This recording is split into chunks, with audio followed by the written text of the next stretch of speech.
This is the behind the scenes of my Forgotten Space Battle video. I'm making this video because I learned so much from making these old school model shots. And I think more people should know how to make them, because unfortunately model shots is a dying craft. There's plenty of behind the scenes information on how they did it in the 80s and 90s. But they use 80s and 90s tech, and usually also on a feature film or TV series scale. First of all, let's talk about the spaceships. Both were kit badged, meaning that they were plastic models, kits, assembled with absolutely no regard for the instructions. The big ship was mainly an Avro Vulcan bomber with its body flipped upside down and one of the wings attached to the bottom. I used the flat part where the cockpit normally would be connected to instead mount this big cannon I got from a Warhammer 40k Tau set. The smaller guns on the top and on the sides were from a small Bismarck model.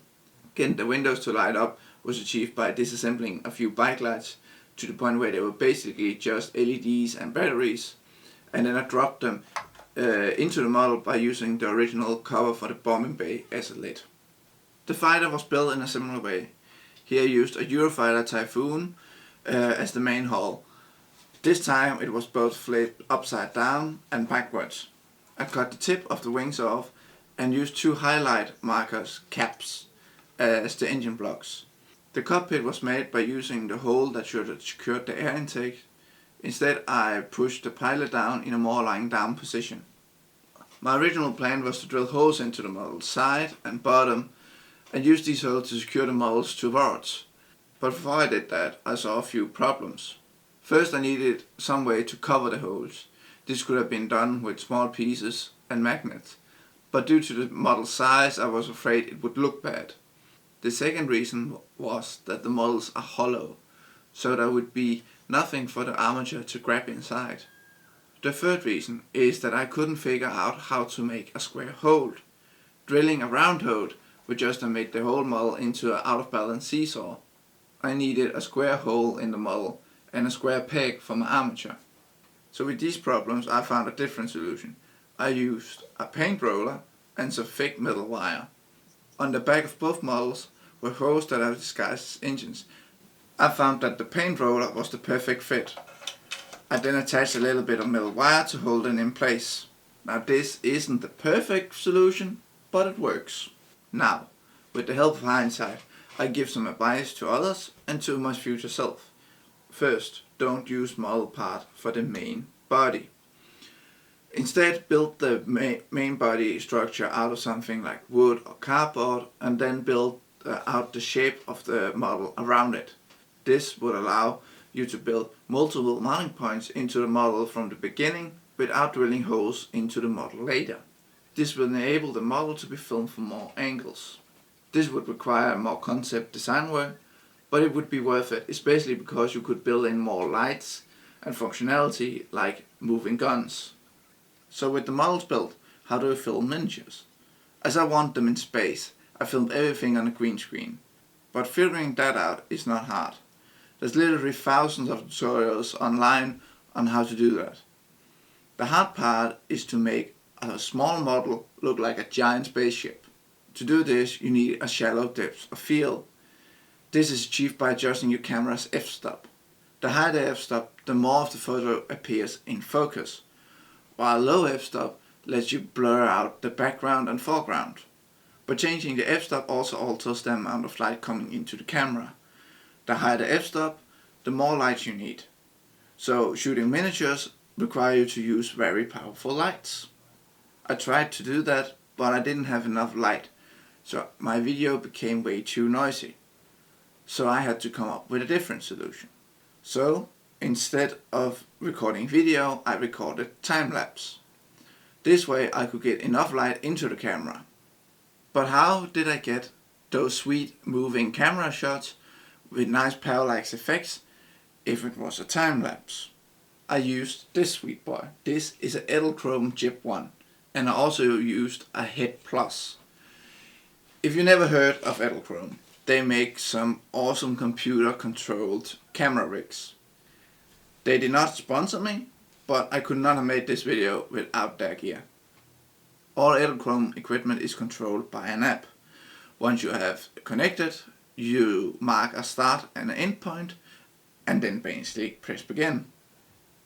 There's a little more to it when using time lapse, but the apps are super easy to learn and intuitive, so it shouldn't be any problem for anybody.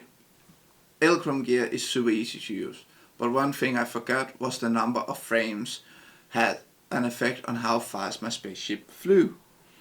Basically, when you do a time lapse, the more pictures you take, the slower something moves. I forgot that and filmed all my shots with the same number of frames. So this is why my big spaceships sometimes move a little too fast. The other and most important part I learned was that you need to watch your rushes on a big screen. All photos might look nice on the back of the camera, but a full HD or 4K resolution on a big screen changes things. And here is probably my biggest screw up. I didn't have a lot of space, so I used my living room as a green screen space. But by doing so, I also made my living room unusable as a living room. I knew what shot I wanted, and I thought I got them all. But when I finally got all the videos on the big screen, I found mistakes. So I had to choose between setting up my green screen stage again, or to try fix them in post. And I fixed them in post. If I were to do this again, I would use a garage or somewhere else where I could leave the setup unchanged for more than a few days. There were also a few other lessons I learned. I would put a big flag under my models because there was a lot of spill from the green screen lights. I ended up fixing it in post, but if I were to do this again, I would do it right the first time around. And next time I will experiment with different f-stops on different models, so the smaller fighter actually looks smaller. If you're doing something like this yourself and are shooting on a DSLR like me, remember to manually set the color balance to a specific Kelvin, or the camera might change it throughout the shots, leaving the ships to change color. This also means turning off autofocus, or this will ruin your shots. Also, the jib is not the best tool for some of my shots. A slider would have been better, but I don't have that. But since I have my jib, I used my jib. I won't go into much of the post-production work. After Effects will let you import image sequences, but will turn your time-lapse photos into a video from the beginning. Just remember to use the same frame rate as your Elchrome setup, or it'll get weird. Another thing, if you want to do spaceships, is moving their background stars. It's actually a way to indicate speed and direction, especially with small fighters. I won't go into how I made the explosion or lasers or engine effects. There's plenty of how-tos already on how to do that with After Effects. But I hope you enjoyed my video, and I hope you learned something about shooting miniatures. Just because we do everything with computer effects nowadays doesn't mean we should forget or stop using the old school techniques. If you like this video, there's a button under this video for that.